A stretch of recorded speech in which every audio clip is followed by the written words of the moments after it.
This podcast is brought to you by Most Valuable Podcasts, leading the league in podcasting entertainment.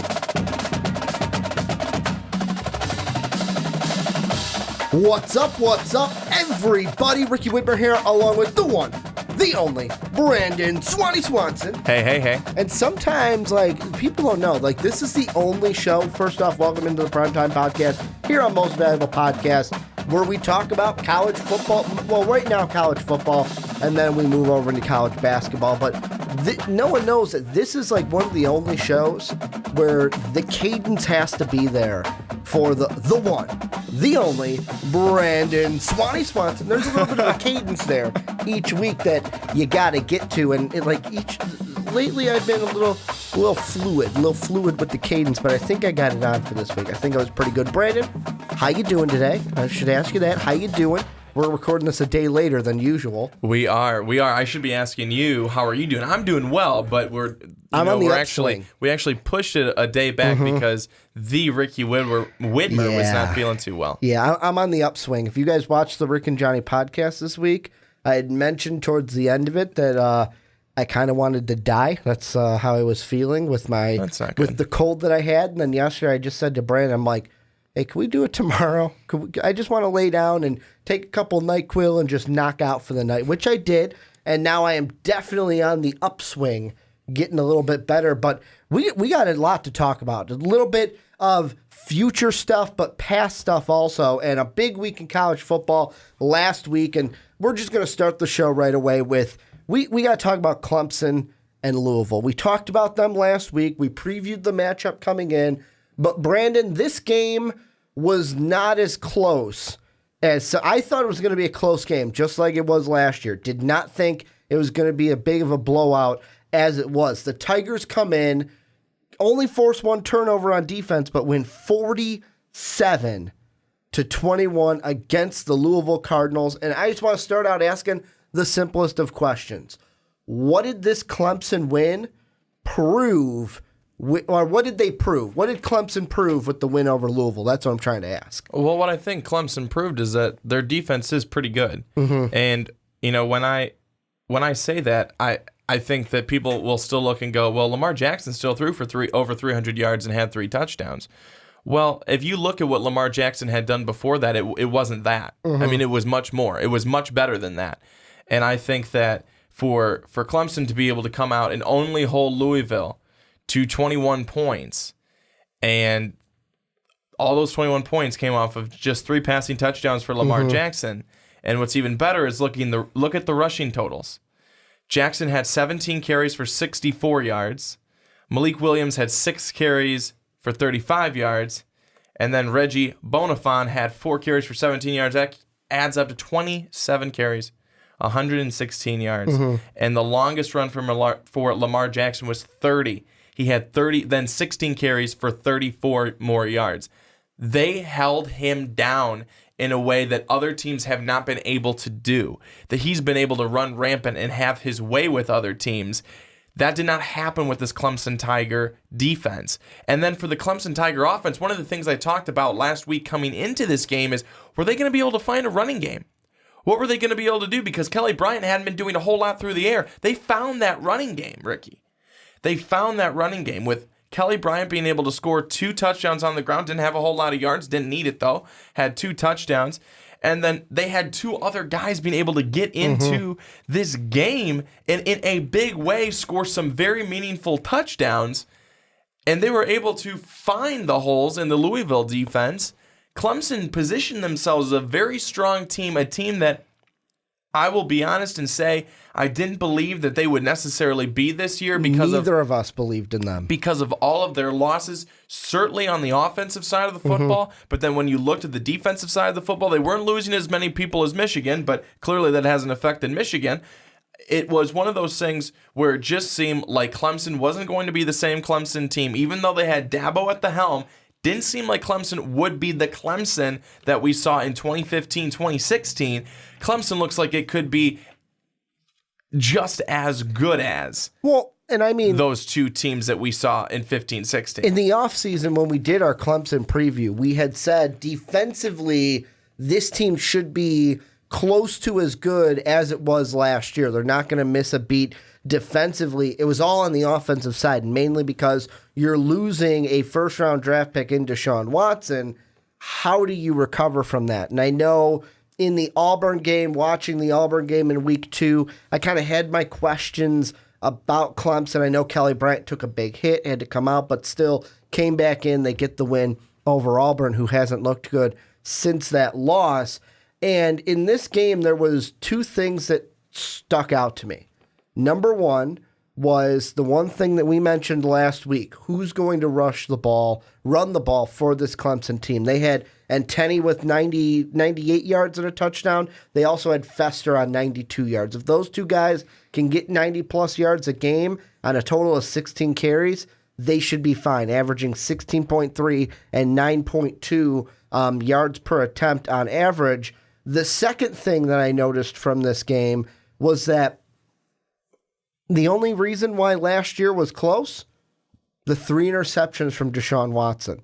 Because if you look at the stats and you look at them from last year to this year, Clemson had 5 touchdowns, most of them coming from Deshaun Watson. Quarterback this time only had 3. However, they were able to get their scores from other places. But if you look at Lamar Jackson, this team knows what to do against Lamar. He had the same amount of touchdowns that he did a year ago. The only difference is in this one, they were all passing touchdowns. Last year, he had 2 rushes and 1 pass. He also threw a 1 interception, which he did throw last year. So when you look at Lamar's stats... But this one, too, I just want to say, this one was returned for touchdown. Yeah, and that's one of the big things, is this one went back for 7. But if you look at the stats, the only really thing they did differently was they kind of made him throw the football. They were like, you know what? You're not going to beat us with your legs.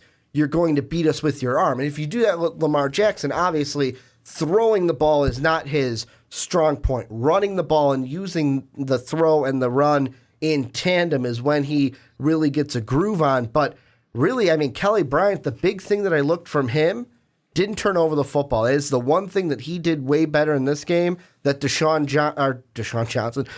Watson didn't do in last year's meeting between these 2 teams. Well, I'm still just so impressed by looking at what Clemson was able to do against the running game of Louisville. They held Louisville to 27 for 116. Usually we're seeing Louisville at 300 yards, over 300 yards on the ground, certainly into the 200s. That is something that we really need to put out there and highlight because Clemson did a phenomenal job up front. There was so much penetration by the defensive line. They couldn't get anything going for Louisville. None of them. Jackson, Williams, Bonifant, they couldn't do it. And I think that that's really impressive. We need to talk about that. We need to make sure that's out there because, again, we didn't talk about the Clemson defense that we've seen so far this season when we talked about their preview. We talked about, Deshaun Watson's gone, Mike Williams is gone, all these guys are gone on the offensive side, and we didn't necessarily then focus enough on the defensive side.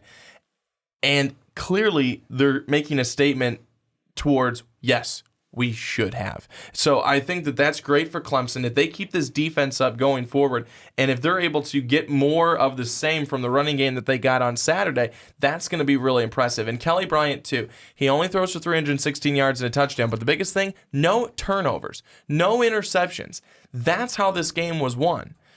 No turnovers by Clemson. They got a turnover from Louisville, turned it into points through a interception by Lamar Jackson, and then couple of the guys that we talked about on the receiving end, Ray McLeod, and then Hunter Renfrow. Those were the 2 guys that ended up coming up and stepping up big. Certainly for McLeod, the 79-yard touchdown that he was able to get, and then Hunter Renfrow, he was in there, 4 catches, 71 yards, a big 40-yarder. Well, and the thing for me is that's the big thing from Kelly Bryant. It's like I mentioned, that he was able to not throw any interceptions. Like I said, Deshaun Watson last year threw 3 of them. And with Clemson now moving forward, because the whole thing is what did Clemson prove with this win? Now by beating Louisville, obviously they're in the driver's seat now for the ACC, at least for their side of the ACC. They, to me, only have 2 games that they need to be worried about. For our Blog Talk Radio listeners, I'm using air quotes when I say worried about. And the first one, and this is the one that I think they're really worried about, well, they aren't, but I think they will be, is September 30th when they go into Blacksburg, Virginia, to play the Virginia Tech Hokies. That's going to be a big game on ABC. Not saying they're going to get blown out or, the Hokies are going to win that one, but that could be one, that could be an upset special later in the season. And then Florida State on November 11th. But Florida State, we don't know. Obviously, they're not the same Florida State from last year, but also they don't have DeAndre Francois with the injury that he suffered against Alabama. So that one is leaning more towards the Tigers so early in the season. So especially on their side of the ACC, one, they're in the driver's seat to win their division, but also they're in the driver's seat to win the whole ACC, I would say, because either if it's Virginia Tech or if it's North Carolina, even if it's like a Miami,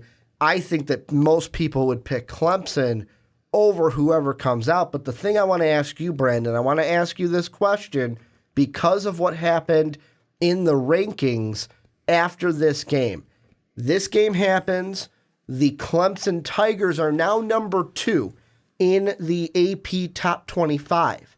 A team that they knocked off who played Tulane this week and had a 56-14 win over, yes, I know it's Tulane, in the Oklahoma Sooners. I'm going to ask you this. Based off of the Louisville win, do you agree with most of the voters? You mean the Clemson win? Yeah, the Clemson win over Louisville. Do you agree with most voters that they are now the second best team behind Alabama over the Oklahoma Sooners? You know, that is... Honestly, I'm going to say it's going to be tough because most people are going to look at it and say, Oklahoma beat Ohio State. Mm-hmm. What many people would say is one of the best teams in the country in Ohio State. But at the same time, Clemson beat ranked Auburn and then back-to-back beat ranked Louisville. So I see the point of them and the reason for them putting Clemson at number 2. They beat Auburn. It was a close game, 14-6. Defensive battle, but they were able to pull it out. And then they blow out Louisville. 47-21. I'd say they won that pretty handily. That would be considered a blowout, I think, for that game. I get it. I understand it. I think that the win for Oklahoma was great against Ohio State. It truly showed that Oklahoma is no pretender. You know, they are... The way they won, they scored 31 points. They held Ohio State in that offense to 16. They showed something really good there. But I get why Clemson is where they're at because of back-to-back ranked opponents and back-to-back wins. The only reason why, and here's what I'm kind of thinking of, and Clemson fans are going to hate me. No. You're right now in my mind, if I were putting my personal rankings for the top 25, I would have Alabama 1, I would have Oklahoma 2, and I would have Clemson 3. And here's the way I'm thinking of it is each team had their own, like, to me, Louisville and Ohio State, those are the wins that we're comparing for, like, those are the ones that we're comparing back to back. And Ohio State is I know JT Barrett, we said, question marks, not playing this well, but Ohio State was a top 2 team. They were ranked number 2 in the country, and they are a team that I would say is better coached than Louisville. And that's nothing against Petrino and Louisville. Urban Meyer is one of the better coaches in college football, and Baker Mayfield basically went into Columbus, which is a hard place to go into and win. Let's be honest. No one's talking about, man, going into Louisville and getting the win. The Horseshoe has a nickname for a reason. There's a reason why no one wants to go into the Horseshoe, just like with Michigan, nobody wants to go into the Madhouse. Like when you have a nickname, Florida, going into the Swamp, when you are a home field advantage, there's a reason why in football they call the Seattle Seahawks the 12th man, because it's hard to go in there. Like Arrowhead, it's a hard stadium to go into, and I take that into consideration. Also, another thing that hurts Clemson without being directly related to Clemson is how much do you value that Auburn win? Because this was an Auburn team that me and you joked about it last week making our picks that Mercer was a team that you couldn't even click on ESPN. You really couldn't, though. And they first only won 24-10, which isn't much, and went into halftime only leading 10-3 against the Mercer Bears. Like, to me, I look at that and go, okay, that takes a little bit away from that Clemson win, which was only 14-6. Neither team really played well in that one. It's really the Louisville win that we're looking at and what boosted them in most of the voters voting. Well, I'll have to tell you, is that I think that, you talked about kind of where Auburn was too, and how, Michigan, they struggled against Air Force for a little while. Some of these teams are going to be in these games that you think that they'll just blow them out, may come out and they may be a little slow because they're what are they getting up for? They're not getting up for anything. But I see your point in Oklahoma going into Ohio State and getting the win. But I'm just telling you what I think that the Raiders are looking at. They're looking at back-to-back ranked teams. That's why they're putting Clemson at number 2 and Oklahoma at number 3, because Oklahoma played outside of Ohio State. They didn't play anyone that was of extreme value or overly great talent. That's why Clemson is at number 2. Your argument is understandable and it makes sense, but Clemson, it's there. It's there on paper for Clemson. And for the Raiders to be able to see rank, win, they're at number 2. And yet again, when I put Clemson at number 3, I'm not trying to take anything away from Clemson and their win. They went into Louisville, and they basically, let's be honest, I'm going to use some language that might be sensitive here, but they walked in and made Louisville their bitch. That's basically what they did this past weekend. But one thing that I can't remember who said it on College Game Day or College Football Live, but I think it might have been David Pollack. But he said that the first 2, 3, maybe 4 weeks of the season, you're feeling everything out. You don't really get a full sense of who a team is until after their third game. And, I mean, I get that Auburn was ranked at 13, but I just don't think that 13 ranking is true to who they were, especially the loss to Clemson, and then how closely they played Mercer, a team that I think they should have easily blown out.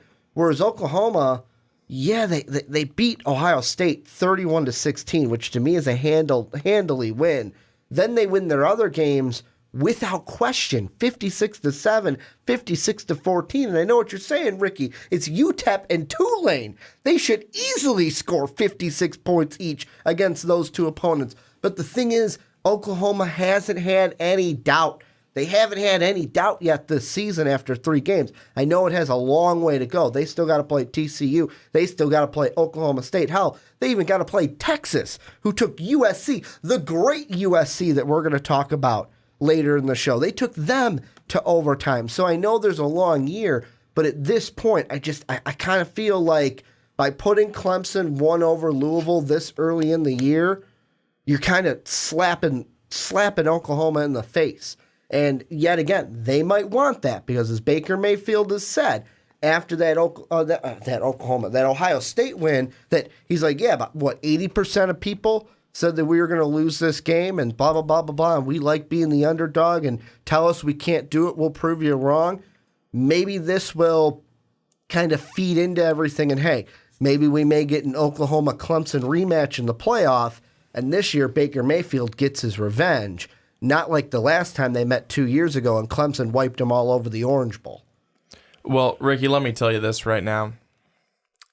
We are at week 3. We're into week 3 4. weeks in, going into week 4. You know how much these mean right now? Diddly Squat, diddly poo, nothing. to quote the great Jim Morris Sr. Nothing. They mean nothing. And you know what? Right now, Clemson sits at 2, Oklahoma 3, Penn State 4, USC 5. Let me go down the list. It's going to change throughout the next 10 weeks. It's going to change. And it's going to be different. Teams are going to win. Teams are going to lose. And you're going to look back and go, didn't really matter, did it? So I think that's why sometimes we have the conversation, because why it's an interesting conversation to have. But I'm only gonna disagree with you in one sense. Okay. This game that happened this past week mattered for Clemson more, only because it was a conference game, and if they lose to Louisville, then they're not in the driver's seat for the division. No, I'm not saying that the game didn't matter. I'm saying your ranking right now doesn't matter. Your ranking right now doesn't matter. If I'm Clemson, if I'm 2 or if I'm 3, I don't give a crap. As long as I'm in the top 4. If I end up at number 2 or 3 or 4 at the end of the season, I'm in the playoff. Goody. Yeah. Good D. So, well, I mean, you don't want to be 4, because then you got to play Alabama in the semifinal. If you're Clemson, you don't want to take Clemson, I think you want to, let's go again. Let's go round 3. I'll take my shot at Alabama in the championship game. I don't want to play them in the semifinal. But ultimately, my point you see, and I hope you, our listeners and viewers, see as well, is that it doesn't really matter where you are when it comes to the point we're talking about, whether it's 2 or 3 right now going into week 4. If we're going into week 9 or we're going into week 10, I am like, are you kidding me? I need to be at 2 or I need to be at 1. That's when you start to be, okay, now kind of what's the thinking here? This is when we start to play, what's the committee going to do this year? So give it a couple of weeks for that game to get started. What are we gonna say is the big thing that they focus in on? It'll be something new. It's how many times you won on the road in October on a Saturday, but take Thursday games and throw them out the window because they don't really matter. It's just about Saturday. But remember, Saturdays in October. It's primetime game when the winds were blowing to the north, but not northeast, because that's a little. You get what I'm saying. You get what I'm saying. Yes. But this is. Everything that I think Clemson proved is that they proved that they are going to be a viable playoff contender this year and should be in the discussion, not like how I'll say for myself in the offseason, how I kind of pushed them off to the side and put Louisville and Florida State ahead of them in the playoff discussion. But this is where I looked at Brandon like, you got one last thing to say? And Brandon kind of looked at me like, I'm all good, Ricky. So this is where we're going to turn it on to you guys. Let us know what you guys think down below in the comment section. What did Clemson prove? How far are they going to go in the do you think they're going to be a playoff team? Do you think they're going to win the ACC, lose in the championship? Let us know what you guys think down below in the comment section.